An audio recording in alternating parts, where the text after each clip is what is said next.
es difícil enseñar. ¿Saben por qué? Porque toda esta gente que te está escuchando, vieron que no tienen caras a propósito para que no digan, ah, ese es fulano de tal. Muy bien, muy bien. La gente que te escucha, tus alumnos, tienen ciertas expectativas de lo que vas a decir y cómo lo vas a decir. Y los objetivos de la gente al venir no son los objetivos del maestro. Hay cierta tensión entre los objetivos de tus alumnos con los objetivos del maestro, tuyos. Tus alumnos están diciendo, yo quiero, dame una clase que sea aplicable, dame una clase que sea práctica, dame una clase que sea relevante, útil, interesante, inspírame, maestro. ¿Verdad? Nosotros queremos ser utilizados. Eso de cambiar de conducta o dejar de pecar en cierta área, eso generalmente la gente no viene para eso. Pero nuestro objetivo como maestro es, tú no quieres perder tu vida, tú quieres ver cambios reales en la vida de tu alumno, ¿sí o no? Cambios específicos de conducta, decisiones que tomar, pecados que abandonar, etcétera, etcétera. Noten cómo hay una tensión ahí. Y a eso le vamos a llamar el tema de la contextualización. También se puede decir aplicación, pero la palabra contextualización captura muy bien lo que estoy tratando de decir. ¿Okay? Que, en otras palabras, tengo que alimentar a la gente y darle eso de tal manera que ellos aprovechen, y para eso tengo que hacerlo teniendo en cuenta ciertos contextos. El contexto del mundo en que vivimos, el contexto de mis alumnos, lo que están pasando en su vida, el contexto de qué grado de madurez tienen, muchas cosas. Y ahí entra el tema de la preparación, justamente, porque hay una pequeña tensión, porque tú cuando tienes que prepararte, sabiendo la presión que te están poniendo los alumnos, ¿verdad? Tú dices cosas como, claro, no tengo tiempo, ando cansado, estoy desanimado, la gente no aprecia lo que hago, quiero ser exitoso como maestro. Pero noten cómo hay una cierta tensión en la clase. ¿Eh? A mí me gusta mucho más la contextualización, decir cosas que la gente diga, wow. La preparación, no sé. Pero obviamente no vas a poder impactar la vida de tus alumnos si no estás preparado. Porque ¿verdad que se ve cuando alguien no está preparado? Caramba, yo cuando no estoy bien preparado, yo tiendo a repetir mucho. ¿Verdad? Y empezamos a hablar de cosas genéricas y nos vamos del tema. Y parece que el avión nunca aterriza cuando no estás bien preparado. Los alumnos saben perfectamente y se dan cuenta cuando tú no estabas bien preparado. ¿Se dan cuenta? Muy bien. Me encanta este versículo porque es lo que vamos a hacer hoy. Miren lo que dice la Reina Valera actualizada. Si se embota el hacha y no es afilada, hay que añadir más esfuerzo. Hay que compensar la falta de filo con más fuerza. Pero es más ventajoso, dice Salomón, que creo que sabía lo que estaba hablando porque el tipo era sabio, pero es más ventajoso aplicar la sabiduría. La Nueva Versión Internacional lo pone incluso mejor. Si el hacha pierde su filo y no se vuelve a afilar, hay que golpear con más fuerza, dice la versión internacional. El éxito radica en la acción sabia y bien ejecutada. Ustedes dicen, ¿para qué está hablando de esto? Bueno, hoy vamos a afilar las hachas. ¿Qué tal esa analogía? La idea de la clase de hoy es afilar tu hacha, porque capaz que estás enseñando, pero le tenés que dar a los golpes, porque no hay filo. ¿Entienden lo que quiero decir? Hoy vamos a sacarle filo al hacha para que podamos... ¿Okay? Otra analogía, ahí está el hombre, mire. Se está volviendo loco porque tiene un hacha y tiene que... Muy bien, y está enojado y se va a terminar dañando a sí mismo, se va a cortar un pie si sigue así. Bueno. Otra analogía que quiero hacer es la analogía de la caja de herramientas. Vamos a ver 5 cosas hoy que piensen en que son herramientas que ustedes las saben, pero para repasarlas, para enseñar mejor. ¿Qué hay en tu cajón de herramientas como maestro? ¿Qué tienes ahí? Porque si estás usando el hacha equivocada, o si estás usando otra herramienta para que sea hacha, no vas a hacer bien, ¿verdad? Así que esa es la otra analogía. Usemos la herramienta correcta y metamos más herramientas en nuestro cajón de herramientas. En mi casa yo tengo una caja de herramientas en el garaje. Cada vez hay menos herramientas. ¿Por qué? Porque mis hijos las usan y después desaparecen. Y a veces yo me enojo porque tengo que ir a hacer algo. ¿Dónde está el destornillador número tal, Phillips? Y desapareció. ¿Por qué? Porque ya no hay herramientas. Qué triste es cuando queremos enseñar y resulta que no hay herramientas. Bueno, entonces déjeme darles 5 conceptos o repasar 5 conceptos que creo que son fundacionales. Y todo esto tiene que ver con la preparación, ¿eh? No voy a hablar nada de dar la lección. ¿Están conmigo? Hoy vamos a hablar de cómo prepararnos, cómo afilar el hacha para que cuando nos paremos enfrente de nuestros alumnos, ¡wow!, seamos de impacto, de bendición a sus vidas. Bueno.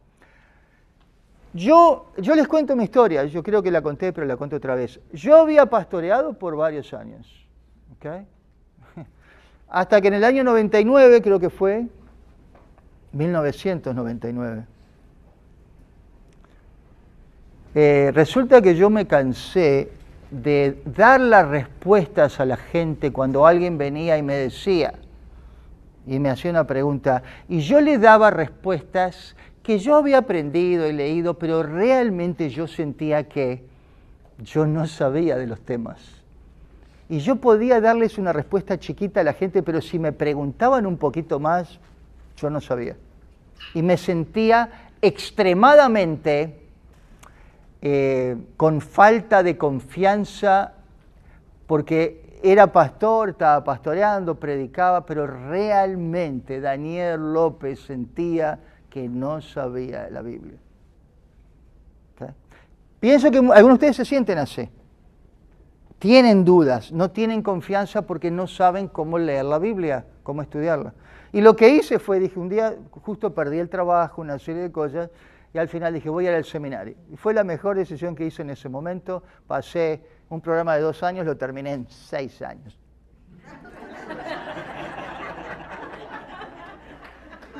No en 7, 6. Pero gracias a Dios, cuando Daniel salió del seminario, para bien o para mal, Daniel López sabía lo que creía. Te podía defender lo que creía, tenía una teología sistemática, para bien o para mal, pero yo podía decirle a la gente, mira, esto es lo que la palabra dice, hay 2 o 3 puntos de vista, este es mi punto de vista, esta es la razón, pum, pum. ¿Alguna otra pregunta? No. Right? Estaba bien hacha. Me afilé el hacha. Me costó mucha plata, eso, pero me afilé el hacha. 6 años. 6 años. Estudiante brillante, brillante. ¿Okay? Primer gran concepto, que a ver si ustedes lo entienden así, que hay que tenerlo, si no, no vas a enseñar bien. Parece muy teórico esto, pero no lo es. El concepto de inerrancia, el concepto de inspiración. ¿Ok? A eso voy. ¿Ok? Justamente. Inspiración. Inspiración. El acto sobrenatural de Dios por medio del Espíritu Santo, por el cual Él comunica, Dios sopla el contenido que debe escribir el autor. Por eso decimos que la Biblia es palabra de Dios, porque origina de Dios. ¿Okay? Por lo tanto, si no existiera el mecanismo de inspiración, la Biblia no sería palabra de Dios. Y no podríamos enseñarla autoritativamente. ¿Sí o no? ¿Sí o no? Es imposible enseñar algo con autoridad si no crees en la inspiración. Alguien te va a preguntar y te dice, ¿cómo puede ser que una serpiente le hable a una mujer y la mujer no sale corriendo? ¿Cómo? ¿Hablaban el mismo idioma, la serpiente y Eva? No puede ser. No. Hay que defender la inspiración. Dios no se equivoca. Y ese es el concepto que sale de la inspiración, es el concepto que llamamos la inerrancia. El resultado de la inspiración es que la palabra de Dios es inerrante. Ana, ¿okay? ¿Qué quiere decir que la palabra de Dios es inerrante? La inerrancia quiere decir que la Biblia en sus manuscritos originales, porque no fue hecho en español la Biblia, ¿sí o no? Fue en francés. Todos saben que la Biblia fue escrita en francés. No, perdón. ¿En qué idioma fue inspirada la Biblia? Hebreo, griego, ok, muy bien. Okay. Los manuscritos originales, ya sea en hebreo o en griego, son inerrantes, no tienen error. La razón que no tienen error es que Dios, el que los sopló por inspiración, no tiene error. Sabe lo que dice, es perfecto. Pero no que no tienen error doctrinal, no tienen error de ninguna clase. Eso es lo que nosotros debemos defender. Y eso te va a ayudar a enseñar con autoridad. Cuando alguien va a decir, pero ¿cómo puede ser que Dios creó el mundo, el universo en 7 días? Y van a empezar, y tú vas a tener que defender la inerrancia de la Biblia. Pero si tú no estás convencido de la inerrancia de la Biblia, porque no estás convencido de la inspiración de la Biblia, vas a dejarlo en medio ahí, picando. Yo les animo a que decidan hoy, aquellos que no lo han decidido, investigar el tema y creer que la Biblia es inspirada por Dios con todas sus implicaciones prácticas, entre ellas que la Biblia no tiene error de ninguna clase en sus originales, no tiene error de doctrina, no tiene error de matemáticas, no tiene error de biología, no tiene error de arqueología, historia, porque es la palabra de Dios. Y eso debemos transmitir a nuestros alumnos. Si Dios no fuera perfecto y omnisciente, la Biblia no sería inerrante. ¿Cierto? Y si la Biblia no es inerrante, entonces capaz que puedo ir al Corán para complementar lo de la Biblia, porque al final todos los caminos llegan a Roma. Wow. La Biblia es inspirada por Dios y entonces la Biblia es inerrante. Toda la Escritura es inspirada por Dios. Pablo a Timoteo. Theoneustos, soplada por Dios, es el vocablo griego, y útil para enseñar, para redarguir, para corregir, para instruir en justicia, a fin de que el hombre de Dios, la mujer de Dios, sea perfecto, perfecta, enteramente preparado para toda buena obra. Y hay otros pasajes que hablan de la inspiración también. Okay. La importancia de la inerrancia. Ya lo dije, pero lo voy a repetir. Ok, no todos los cristianos creen en la inerrancia de la Biblia. ¿Sabían eso? Sí. No todos los cristianos definen inerrancia de la misma manera. Okay. ¿Cuáles son algunos obstáculos para la inerrancia? ¿Cuándo podemos ponernos en duda en cuanto a la inerrancia? Por ejemplo, cuando tenemos que explicar aparentes contradicciones en la Biblia. Porque hay aparentes contradicciones en la Biblia. Hay tensiones de fechas, de detalles. ¿Fueron 2 ciegos o fue un ciego que curó Jesús? ¿Fue un paralítico? ¿Fue el tercer día o fue el segundo día? Cada evangelista lo ve distinto. Hay tensión entre pasajes. Yo no digo que no.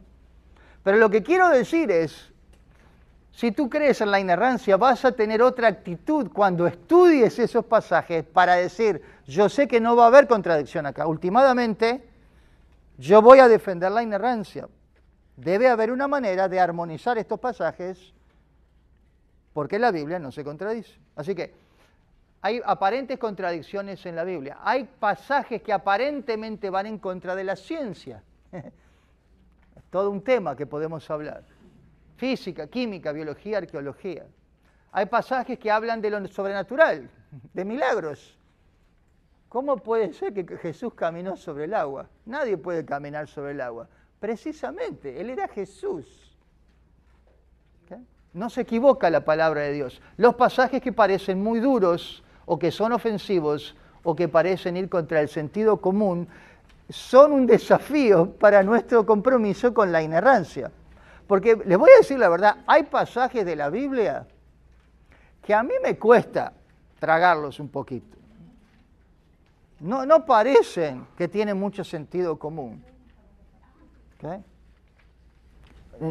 Así que como maestro, ¿por qué estoy hablando de inerrancia? Porque como maestros de la palabra de Dios, es importante que tengamos una postura firme en cuanto a la autoridad de la Biblia. ¿Amén o no? ¿Entienden lo que digo? Esa es tu primera herramienta en tu caja de herramientas. Si no estás allí, estudia el tema, a ver qué va a pasar. Si creo en la inerrancia bíblica, voy a tratar de armonizar pasajes o resolver dificultades, en vez de decir al alumno, mira, puede ser como tú lo dices, sí, puede ser. La Biblia al final no, es un libro muy antiguo, no sabía lo que decía David, no sé, o Salomón estaba borracho cuando escribió. No. Toda la Escritura es inspirada por Dios. Okay. Si creo en la inerrancia bíblica, voy a enseñar con más autoridad y con más confianza. Si creo en la inerrancia bíblica, mis aplicaciones van a ser más específicas y mis exhortaciones más directas, porque voy a tener más confianza en lo que estoy hablando. Hay convicción. Y los alumnos captan cuando el maestro no tiene ninguna convicción. Parece un informativo CNN, ¿no? O de Fox News. Estás dando un informativo, pero no estás convenciendo. Eso no es dar una clase. Eso es un informativo. Bueno, ahí está el maestro de Second Baptist. Estos son ustedes. Esta es el concepto o la herramienta número 2. Cómo uno se prepara personalmente para dar esa clase que va a impactar a tus alumnos. ¿Okay? ¿Están conmigo? ¿Hay alguna pregunta hasta ahora? ¿Estoy yendo muy rápido, muy despacio? Okay. ¿Qué opina acerca de las traducciones que hay? Muy bien. ¿Vos sabés que vamos a hablar de eso dentro de 5 o 10 minutos? Está muy bien. Se ve que estás traqueando conmigo. Estás sincronizando. Muy bien. ¿Qué otra pregunta? Okay. Nos va a mandar por correo. Amén, sí. Se la doy a los pastores. Sí, arréglate con ellos. Ellos lo van a arreglar todo y después te lo van a mandar. Bien. Lo mío no es inerrante.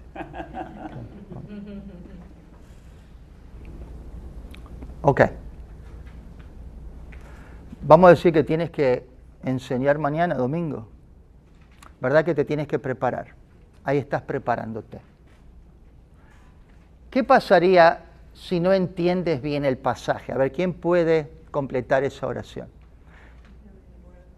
Si tú no entiendes el pasaje, ¿qué va a pasar mañana? No va a poder explicar. De repente alguien le pregunta algo sobre eso y va a quedar. ¿Verdad que es terrible sentirse así? Como las olas del mar. Te sentís tan mal porque vos sabés, tu conciencia te está diciendo cuándo va a tocar la campana, cuándo tengo que irme, porque estás incómodo y tendrías que estar incómodo, porque vos sabés que no estás bien preparado. Esa hacha le falta filo. ¿Okay? ¿Qué pasa si no entiendes lo que el pasaje significó a los lectores originales? Vamos a decir que mañana tienes que hablar vamos a decir, del pecado de David con Betsabé, cuando viene Natán a confrontarlo. Vamos a decir.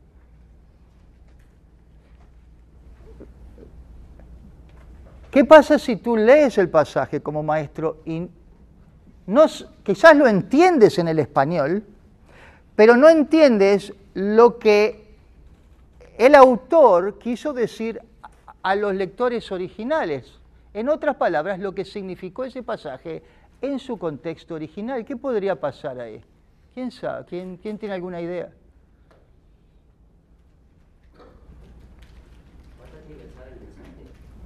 Acaba de decir algo que no quería decir el escritor. Podés encontrarte en la situación tal cual que tú estás llegando a conclusiones que el autor nunca quiso decir en primer lugar. ¿Okay? Lo vamos a ilustrar. ¿Qué pasa si no entiendes cómo el pasaje encaja con otros pasajes de la Biblia? ¿Okay? ¿Qué pasa si no entiendes cómo el pasaje encaja con el resto del mensaje de la Biblia? No los quiero asustar para mañana, pero... ¿okay? Así que todo eso tiene que ver con lo que después vamos a llamar la observación del pasaje, la interpretación del pasaje y después la aplicación del pasaje y lo que es la formación de una teología sistemática. Porque el pasaje tiene que caber y encajar dentro de toda la revelación bíblica. ¿No? Eso se llama una teología sistemática. Bueno, yo sé que se cae de maduro, pero lo voy a decir igual. Tú lo tienes que aprender para poder enseñar a otros, ¿sí o no? Tú lo tienes que aprender a los 4 niveles para poder después enseñarlo a otros. Dicho de otra manera, ¿cómo se te ocurre esperar que tus alumnos aprendan eso si tú no lo has aprendido eso? ¿Hello? ¿Cómo vas a pretender que tus alumnos aprendan el material si tú no te lo has enseñado a ti mismo con anterioridad, sí o no? Okay. 3 habilidades aquí, 3 habilidades. Ustedes las conocen. La primera habilidad es lo que llamamos observación. Entender el pasaje en español, cómo está escrito y traducido en el español. Segunda habilidad es descubrir el significado original del pasaje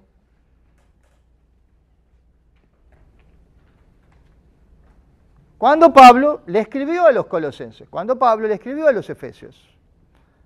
A eso le llamamos interpretación.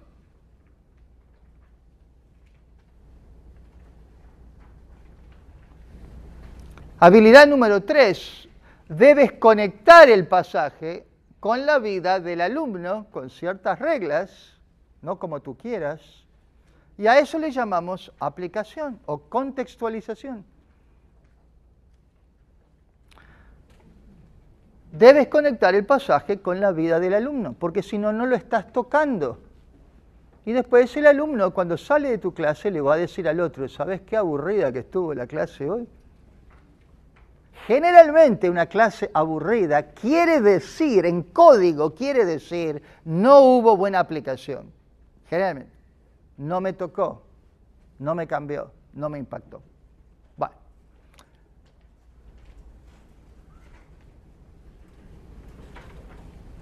Yo uso mucho este ejemplo.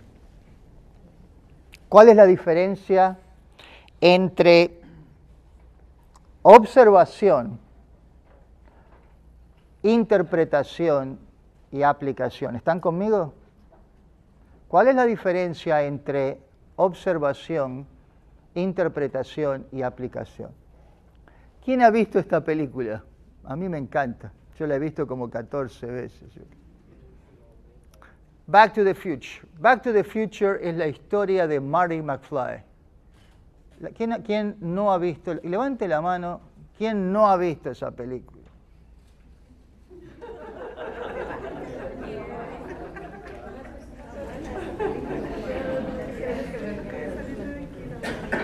Son todos muy espirituales acá. Pero vayan a ver esa película, ¿eh? Es la voluntad de Dios para tu vida, caray.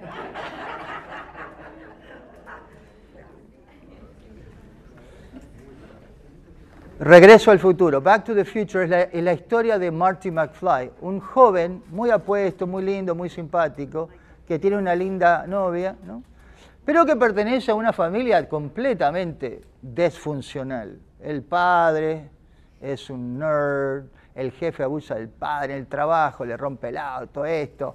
El padre es pobrecito, un desastre. La madre toda gorda, fea, los hermanos, la casa, un desastre. Y Marty McFly se pregunta, y obviamente Marty McFly no está bien ahí, o sea, se pregunta, ¿por qué todo es así en mi casa? ¿Por qué no nací en otra casa? Y Marty McFly se hace amigo de un profesor, de un científico medio loco, el Dr. Brown, que acaba de inventar una máquina del tiempo, que es un DeLorean, uno de esos carros que tienen las puertas así, ¿ya?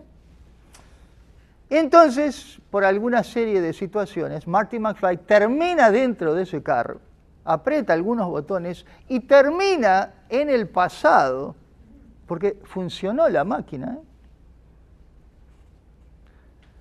Y justo Marty McFly va a su mismo pueblo 30 años antes. Y va al high school donde la mamá es alumna y ve a su mamá, lo que va a ser su mamá en el futuro, y que va a ser su papá en el futuro. Y él presencia en el pasado el romance de sus padres. Y hay una serie de situaciones ahí. Y la que va a ser la mamá en el futuro termina enamorándose de Marty McFly. Y Marty McFly tiene que tratar de hacer que la madre no se enamore de él, porque si la mamá se enamora de él, Marty McFly no va a existir en el futuro, no hay futuro para él. Él tiene que lograr que sus padres efectivamente se enamoren y se casen en el pasado para que cuando él pueda... En fin, está buena la película.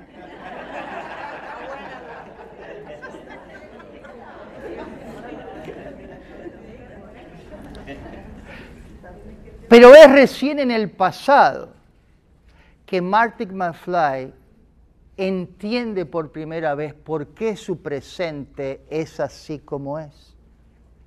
Tuvo que ir al pasado para notar, ese es mi padre, esa es la forma, Y Marty McFly entonces termina volviendo al futuro en la máquina y llega otra vez 30 años después a su casa, a su presente, está contento que pudo escapar de su pasado. Pero ¿qué pasó con el futuro ahora? ¿Quién vio la película y se acuerda? Cambió todo. Cuando Marty McFly entra a su casa, resulta que, wow, qué casa linda. Y ahora el padre es el jefe del que antes era su jefe. Y el jefe anterior le está haciendo las llantas al padre. Y los hermanos ahora son empresarios y todo. Y Marty McFly no puede creer cómo su futuro había cambiado. Bueno, ¿qué tiene que ver con esto? ¿Qué tiene que ver con observar la Biblia, interpretar y aplicar? Observamos en el presente, en el español. Leemos los textos, los pasajes que vamos a enseñar, pero después para interpretarlos,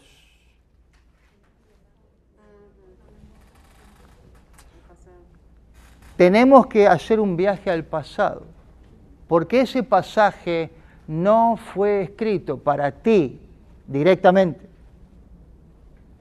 Parece antibíblico lo que estoy diciendo, pero fue escrito en contexto para una audiencia muy distinta a ti, en tiempo y espacio. Y tú tienes que viajar al pasado para recién en el pasado decir, ahora entiendo lo que Pablo les quiso decir a los corintios cuando les dijo tal cosa. Observación, interpretación, y después volvemos a nuestro presente para aplicarlo, eso le llamamos aplicación, para que cambie nuestro futuro, con lo que hemos aprendido en el pasado. Observación, interpretación, aplicación. ¿Están conmigo? Esas son las tres habilidades de todo estudiante bíblico cuando tiene que dar una clase. Tienes que observar el texto, el pasaje, tienes que después interpretarlo, que tiene su jeito, como dicen los brasileños, tiene su vuelta, tiene sus reglas, y después tienes que aplicarlo para que cambie el destino de tus alumnos. Bueno, esa es un poquito la analogía. ¿Estamos? Por ejemplo, vamos a leer este pasaje que siempre uso el mismo porque me encanta, es tan conflictivo, tan difícil de entender. Pablo les habla a los corintios y les dice así: de cierto os digo que se oye que hay entre vosotros fornicación, y tal fornicación cual ni aún se nombra entre los gentiles, tanto que alguno tiene la mujer de su padre. Y vosotros estáis envanecidos, ¿no debierais más bien haberos lamentado para que fuese quitado del medio de vosotros el que cometió tal acción? Ciertamente yo, como ausente en cuerpo, pero presente en espíritu, ya como presente he juzgado al que tal cosa ha hecho, dice Pablo. Noten lo que estaba pasando en la iglesia de Corinto, ¿no? Las papas quemaban, ¿no? Alguien estaba ahí haciendo, ¿no? Hanky panky. En el nombre de nuestro Señor Jesucristo, reunidos vosotros y mi espíritu, con el poder de nuestro Señor Jesucristo, el tal sea entregado a Satanás para destrucción de la carne. Wow. El tal sea entregado a Satanás para destrucción de la carne, a fin de que el espíritu de esta persona sea salvo en el día del Señor Jesús. Vamos a decir que tienes que enseñar ese pasaje mañana. ¿Verdad que es difícil esto? ¿Qué quiere decir el tal sea entregado a Satanás para destrucción de la carne, para que su espíritu sea salvo en el día del Señor Jesús?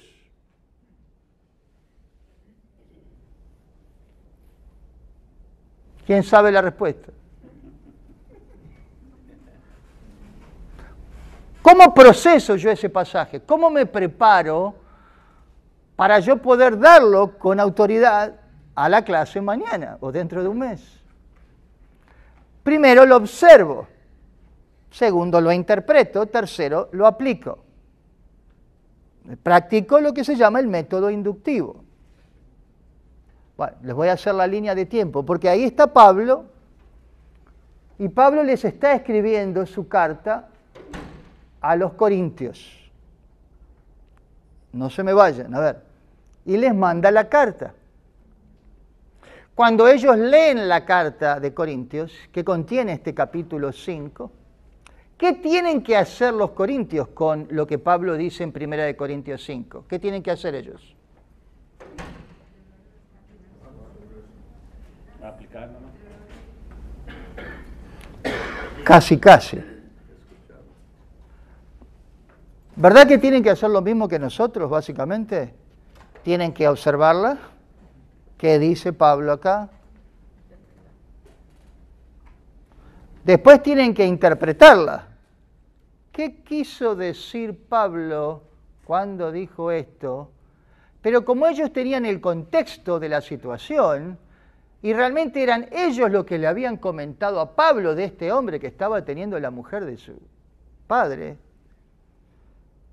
noten que hay un contexto común a Pablo y a ellos. Yo estoy seguro que cuando ellos escuchan y leen en la carta que Pablo dice, el tal sea entregado a Satanás para destrucción de la carne, para que su espíritu sea salvo en el día del Señor Jesús, a mí me parece que los corintios no dijeron, wow, qué cosa más rara. ¿Qué es eso de entregar a alguien a Satanás para destrucción de la carne? No, obviamente ellos tuvieron que interpretarlo, pero la interpretación era obvia para ellos, por eso la pongo ahí con líneas punteadas, porque ellos entendían el contexto cultural, histórico, doctrinal de Pablo, ellos tenían esa situación. ¿Están conmigo? Así que básicamente ellos pasaban directamente de observación a aplicación. Tenemos que partir de la base que ese domingo, cuando esa carta se lee en la congregación, y el anciano principal de Corinto, que no me acuerdo cuál era, lee, hermanos, carta de Pablo. Oh, carta de Pablo. Y leen, el tal sea entregado a Satanás para destrucción de la carne, a fin de que su espíritu sea salvo en el día del Señor Jesús. Yo tengo que asumir que ellos lo aplicaron. No sé cómo lo aplicaron, porque no tengo el video, pero tenemos que asumir que si estaba ahí ese señor, vamos a llamarle Ramiro, espero que no haya ningún Ramiro acá en este grupo, tengo que asumir que ellos lo aplicaron de alguna manera. Ramiro, ven. Y ahí viene. Lo ponen enfrente.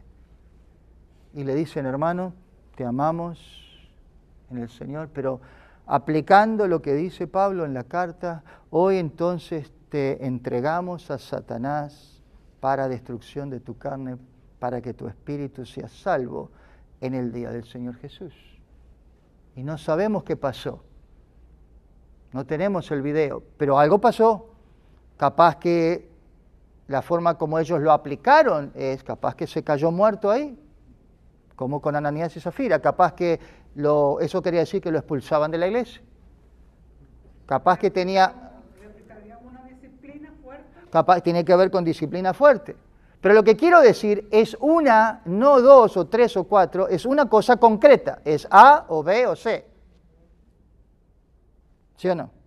Ellos sabían cómo aplicar. Pablo no estaba tratando de confundirlos, ellos sabían cómo aplicar eso. Si no, Pablo hubiera explicado más. Lo que quiero decir con esto de entregar a alguien a Satanás para esto es tal cosa. Pero Pablo no lo explicó, asumimos que ellos sabían. Ok, Pablo, vamos a hacer eso. El problema lo tenemos nosotros, porque no tenemos el DeLorean. Sería bárbaro, obviamente, viajar al pasado y ser una mosca en la pared. ¿Cómo me hubiera gustado ser una mosca en la pared ese domingo? Cuando el anciano de Corinto dice, Ramiro, no, ya no, es con iPhone ahora. ¿Entienden? Cuando nosotros miramos ese pasaje, y ahí están ustedes, y están observando, ustedes tienen que hacer lo mismo que los corintios, ¿cierto? Tienen que observar el pasaje, tienen que interpretar el pasaje, tienen que aplicar el pasaje. Pero nosotros tenemos el problema que podemos observarlo en el español, debemos observarlo en el español, después debemos interpretarlo. Pero para interpretarlo, la pregunta que tenemos que hacer es ¿cuál? Es la misma pregunta de los corintios. Pablo, dime, ¿cuál fue tu intención hace 2000 años? Tenemos que encarar a Pablo y decirle, ¿qué quisiste decir con eso? No se nos es claro a nosotros.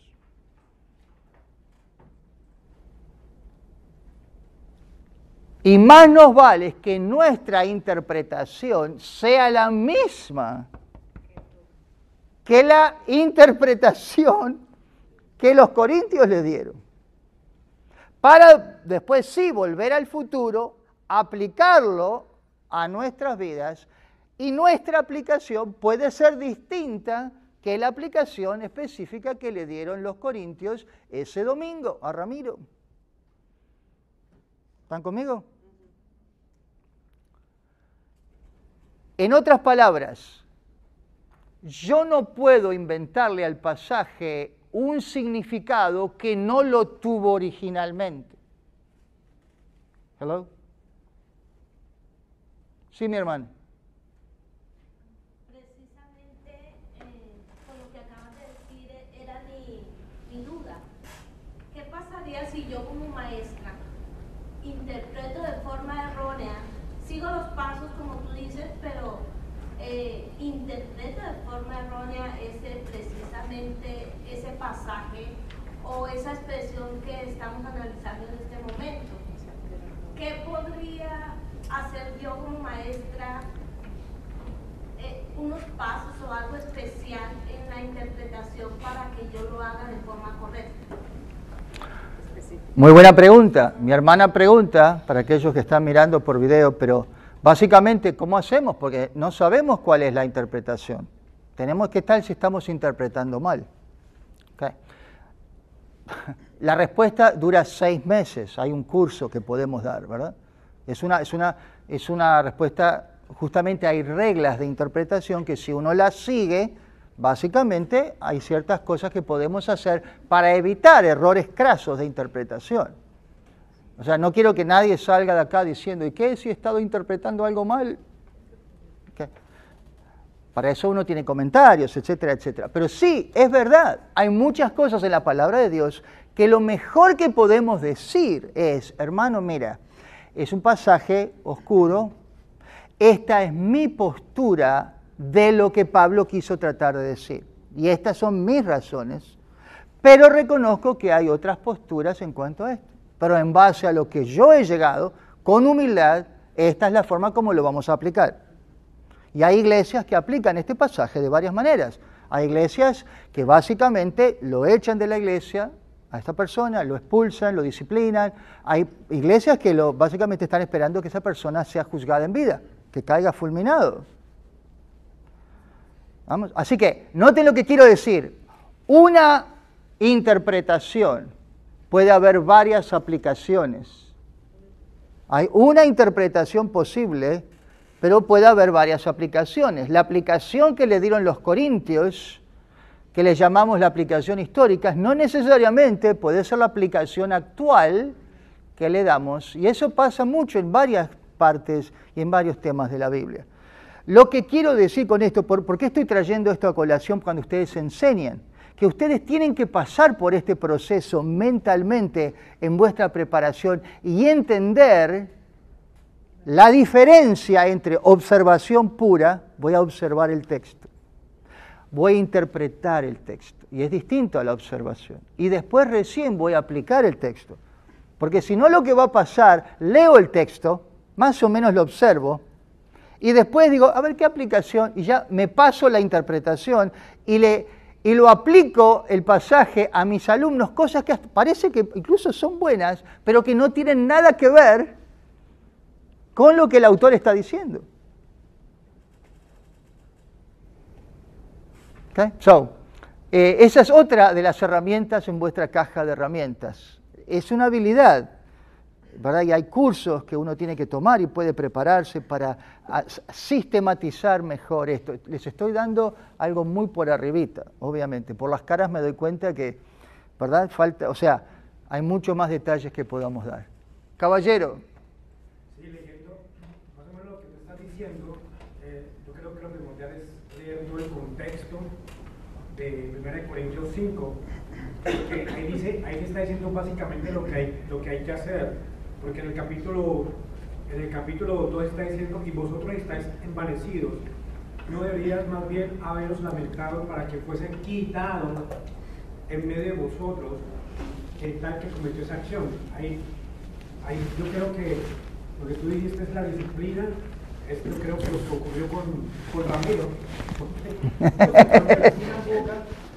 la segunda parte dice que ciertamente yo como ausente en el cuerpo, pero presente en el espíritu, yo como presente he juzgado a aquel que tal cosa ha hecho. O sea, básicamente está diciendo que la carta que se leyó, que Pablo está dando respaldo a la iglesia de Corintios de lo que los ancianos van a hacer.